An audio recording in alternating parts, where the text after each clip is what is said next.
Assalamualaikum warahmatullahi wabarakatuh. Perkenalkan, nama saya Sumira Putri Ramadhani dengan NIM 15721122020. Video ini saya buat untuk menyelesaikan tugas final mata kuliah Manajemen Koperasi dan UKM dengan dosen pembimbing Ibu Sriyandayaningsi SEMM. Di sini saya akan menjelaskan materi prioritas koperasi pertanian.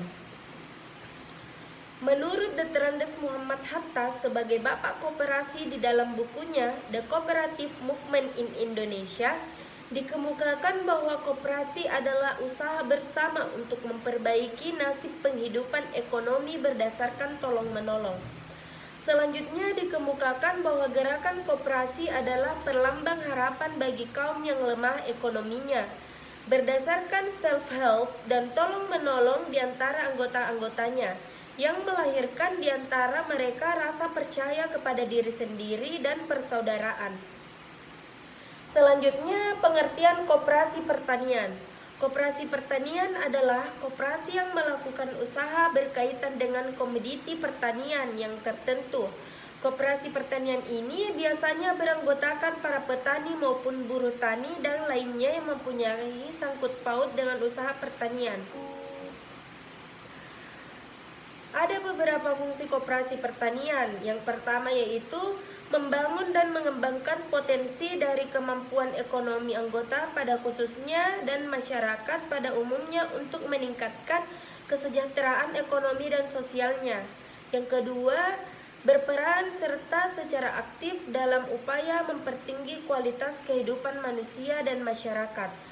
Yang ketiga, memperkokoh perekonomian rakyat, dasar kekuatan dan ketahanan perekonomian nasional dengan koperasi sebagai sokogurunya.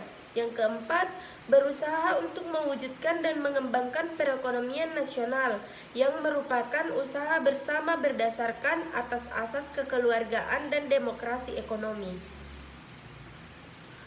Ada beberapa jenis koperasi pertanian. Yang pertama, koperasi pemasaran hasil pertanian. Yang kedua, koperasi kredit pertanian. Yang ketiga, koperasi pembelian bersama. Yang keempat, koperasi asuransi. Yang kelima, koperasi jasa, misalnya jasa dalam pelistrikan, pengairan, peningkatan mutu ternak, dan sebagainya. Yang keenam, pertanian kooperatif. Ada beberapa kelebihan koperasi pertanian. Yang pertama yaitu meningkatkan efisiensi usaha berupa menurunnya biaya rata-rata karena adanya penghematan karena skala. Hal ini penting karena skala usaha tani di Indonesia relatif kecil-kecil. Yang kedua, meningkatkan cakupan usaha. Beberapa usaha yang berkaitan bila dikelola bersama dapat meningkatkan efisiensi usaha. Yang ketiga, meningkatkan posisi tawar dalam persaingan. Petani perlu memiliki lembaga untuk memperjuangkan kepentingannya. Yang keempat, menghimpun anggota. Pendekatan berkelompok dan berusaha secara kooperatif akan meningkatkan partisipasi. Yang kelima, memperkuat dan memperluas jaringan usaha dan kerjasama.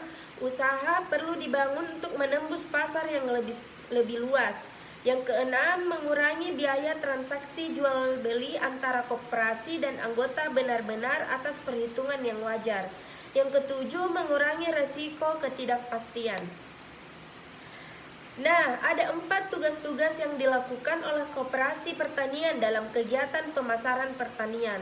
Yang pertama yaitu mengusahakan tumbuhnya permintaan akan komoditas pertanian yang dihasilkan anggota. Yang kedua, mengidentifikasi saluran pemasaran untuk setiap komoditas dan memilih saluran yang menguntungkan.